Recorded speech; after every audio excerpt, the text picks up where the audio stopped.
সুপ্রিয় দর্শক মণ্ডলী, আমরা এখন দাঁড়িয়ে আছি ঠাকুরগাঁও সদর উপজেলা নারগন ইউনিয়নের कहरपाड़ा গ্রামে। এই গ্রামের একজন সফল কৃষি উদ্যোক্তা মোহাম্মদ হাবিবুর ভাইয়ের সাথে কথা বলবো। তার সফলতার দ্বার প্রান্তে যাওয়ার কিছু নিয়মকানুন বা কলা কৌশল নিয়ে তার কাছে আমরা কিছু জানতে চাই। কৃষির সাথে জড়িত হলে কৃষির কিছু নিয়ম কানুন আছে, যেটা কোন ফসলটা লাগাইলে যেই সময় লাগাবো ওই সময় লাগাইলে দাম পাবো কিনা, এটা সময়টা আগে জানতে হবে। এই সময় যদি না জানে আমরা ফসলটা লাগাই তাহলে কিন্তু আমরা লসে পড়বো। এই জন্য সময় অনুযায়ী ফসল লাগাইতে হবে, ফসল লাগালে আমরা দাম পাবো। আচ্ছা, সময় অনুযায়ী ফসল লাগালে দাম পাবো। জাত নির্বাচন বিষয়ে কোনো জাত নির্বাচনের বিষয় অবশ্যই আছে। জাতটা তো মেইন, যেটা হচ্ছে আমাদের একটা জমিতে যখন আমরা একটা যে কোনো ফসল লাগাবো, ফসলটা আগে জাতটা নির্বাচন করতে হবে। জাতটা যখন নির্বাচন করব যে কোন ফসলটা লাগাবো, যদি চিচিঙ্গা কেউ লাগায় তাহলে চিচিঙ্গার জাত সিলেকশন করতে হবে ওনাকে, যে অমুক জাতটা লাগাইলে আমার ভালো ফলন হবে। আমি কিন্তু এআর মালিক সিটের পণ্যই বেশি ব্যবহার করি। যেমন এআর মালিক সিটের আছে চিচিঙ্গা আশা, ছোট করলা গ্লোরি আছে, বড় করলা বক্সার আছে, রাইডার আছে, তারপর লাউ সুপার গ্রিন আছে, মরিচ বিজলি প্লাস 2020 আছে, সুপার হট আছে, বিজলি প্লাস আছে, ধুন্দুলের মধ্যে আরতি আছে। এগুলা মানে খুব ভালো জাত। আর এর মধ্যে এই জাতগুলো আমি মালিক সিটের পণ্য এই জন্য ব্যবহার করি, যেটা হচ্ছে যে কথা কাজের সাথে মিল আছে, যেরকম লেখা সেরকমই ফলন। এই জন্য আমি মালিক সিটের পণ্যটা বেশি ব্যবহার করি। এতে করে আপনি কি লাভবান হচ্ছেন? অবশ্যই লাভবান হচ্ছি, কারণ আমি একটা গুলুরি ক্ষেত লাগাইছি। ওই গুলুরি ক্ষেত আমি মনে করেছিলাম, আমি জানি যে 42 ডিগ্রি তাপমাত্রা লোড নেবে, কিন্তু এখন 42 ডিগ্রি উপরে গেছে। আমার মাটিটা ছিল বালি, এই জন্য প্রথমে গেছিল ঝলসে, এখন স্বাভাবিকভাবে আসতেছে। ভালো আছে হাবিব ভাই। যেহেতু আপনি গলুরি করছেন, গলুরির ক্ষেতটা দেখার জন্য আমরা যাব। চলেন, আমরা এখন হাবিব ভাইয়ের গলুরির জমিতে আসতেছি।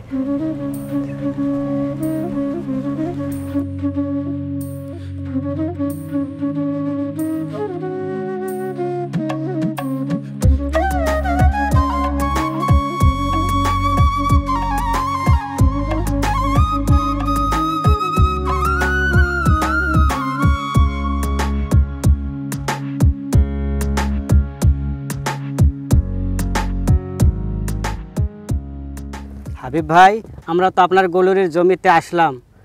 গলুরি চাষ করার পর থেকে এখন পর্যন্ত আপনি গলুরির কী কী সমস্যা পাইছেন এবং এই প্রতিযোগী জাত অন্য জাতের মধ্যে কী কী সমস্যা ছিল, এই বিষয়ে আপনার কাছ থেকে আমরা জানতে চাচ্ছিলাম, একটু বলেন। যেদিন আমি গাছ লাগাই, ও খরার দিনে গাছ লাগাইছি।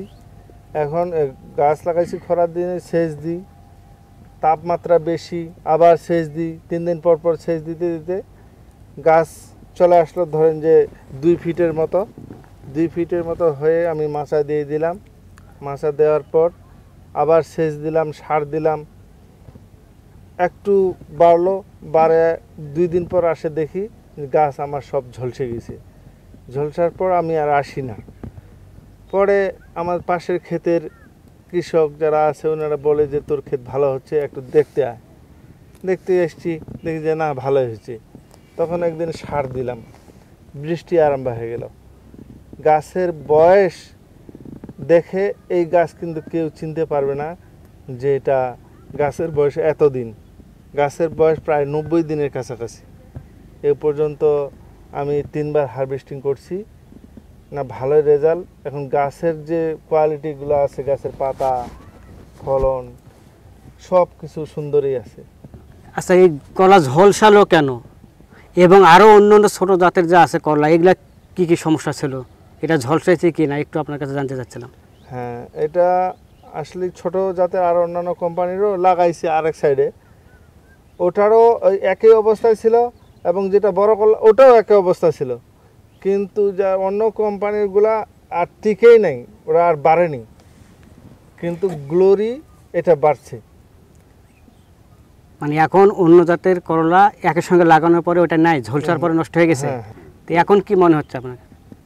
এখন আমার আশা করি আল্লাহর রহমতে আমার যত টাকা খরচ হয়েছে ওই টাকাটাও উঠবে, এবং কি কিছু লাভজনক হব ইনশাল্লাহ। কতখানি জমিতে আছে? আমার 1 একর জমি। আমাদের সাথে আরেক ভাই আছে, রুহুল আমিন ভাই, নতুন কৃষি উদ্যোক্তা। আসলে ভাই যেহেতু আসছেন, দেখলেন, আসলে আপনার মতামত কি বুঝতেছেন আপনি দেখে একটু বলেন। না, আমি দেখে খুব অনুপ্রাণিত হইলাম যে ইয়ার মালিক সিডের এই গ্লোরি জাতটা খুবই ভালো জাত, যেটা কৃষককে নিরাশ করে না। আপনি কি ধরনের চাষাবাদ এবং কি চাষাবাদ করতেছেন বর্তমানে একটু জানতে চাচ্ছিলাম। আমি চাষাবাদ বলতে সবজির মধ্যে যা যা প্রোডাক্ট আছে, আমার শ্রদ্ধেয় হাবিব চাচার কাছেই আমি সব প্রোডাক্ট নেই। উনি যা মার্কেটে আসে নতুন বীজ, ইয়ার মালিক সিডের হোক কিংবা অন্যান্য কোম্পানির হোক, সব আমি নিয়ে চাষাবাদ করি। করলা, আপনার লাউ, জালি এবং কি ধুন্দুল, চিচিঙ্গা সব কিছুই চাষাবাদ করি। মূলত কোন কোম্পানির বীজ? মূলত আমি ইয়ার মালিক সিডের এই বীজ বেশি ব্যবহার করি, কারণ এই ইয়ার মালিকের বীজের প্রতি আমার বেশি আস্থা। ধন্যবাদ আপনাদেরকে। আমরা আজকে মূলত 2 জন কৃষি উদ্যোক্তা ও সফল চাষিদের মুখে আমরা কিছু তথ্যবহুল আলোচনা জানতে পারলাম। ধন্যবাদ। আজকের এই ভিডিওটি যারা যারা দেখছেন এবং দেখবেন, এবং সফল চাষি যে পরামর্শগুলো দিল, দিক নির্দেশনা দিল, সেটা অনুসরণ করে আপনারা চলবেন। ধন্যবাদ সবাইকে।